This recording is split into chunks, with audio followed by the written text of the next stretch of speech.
Friday. Nsaba sijja kuba nabwekomba. Kekono kamera zibalabe.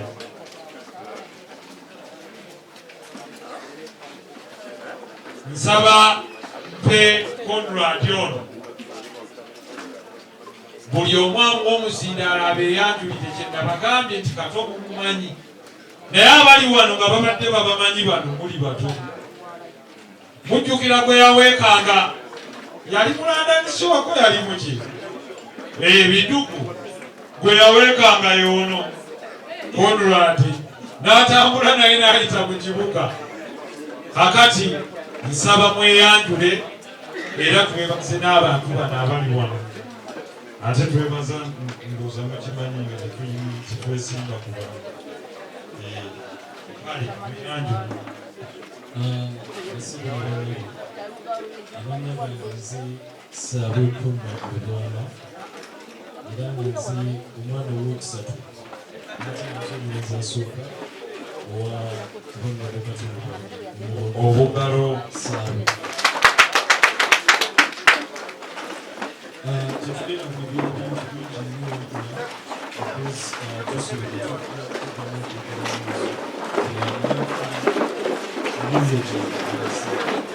but so many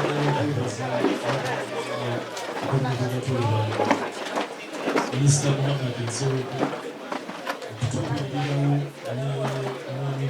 Semakula abaso kidiro era so mukama wangu namuzira bakana kidiro nisini nyokuya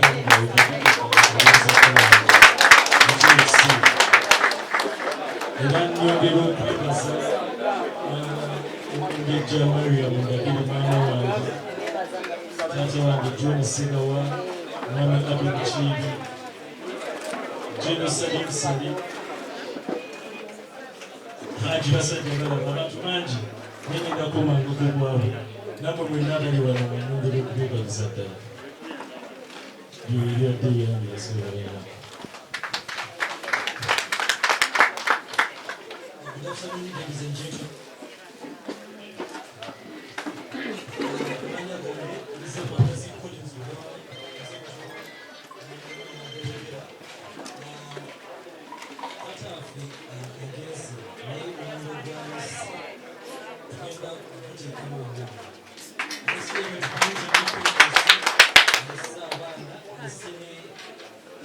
his message is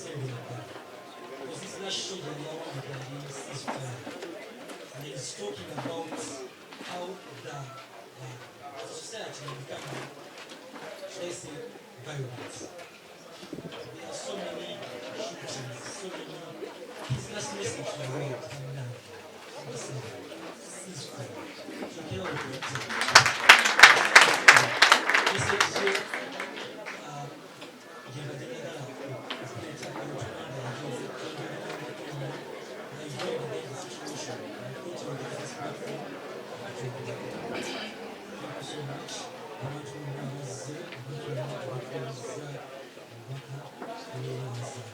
Thank you so much for being with us on this hand and trying times.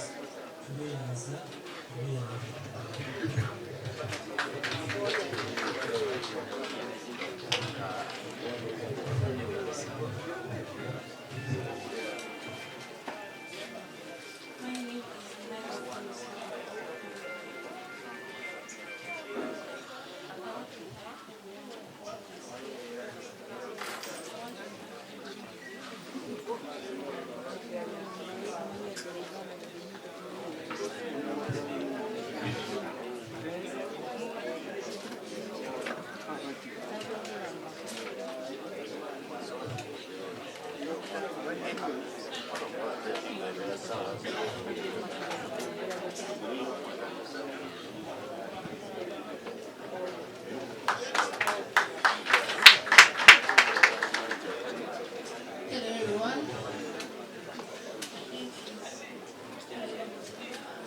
Kato Lubwama omuto era tubebaza nnyo mwebale ddala abaana, and you can please go and take your seats. Mubawe ku ngalo. May the good Lord comfort you. May the good Lord comfort you. Oye kodi yagamba Honorable Kato nti ayogera oluzungu nga naye taluwulira. Amwagala! Oyo nga buli bwajjaga omwana wange Kodi ali mu international school naye nsabira ayogera oluzungu ate nange nenoonya akayintapuliitinga naye nga obulamu bwe his life nga ga my Kodi. Very intelligent. Naye ayogera oluzungu nange sirutegeera. Ebimuŋŋooneza amayina kino ekigambo kyeyayogera. Nga ati obwokola bw'aleetawo omwaka mumanyi basaa mwana afa kubemu bituli mwese sityawo. So ekiddirira munzikirize mpite ababaka abali wano nga bakulembeddwamu onobo w'ekitundu Honorable Mukasa. Engalo bannange.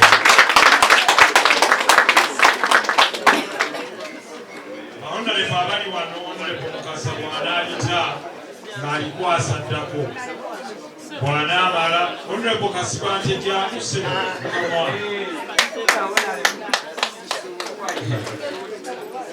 Oyagala okukulu akuba embooko. Honorable Ntaya namulabyeko awo, Honorable Katoto, Honorable Sewungu agenze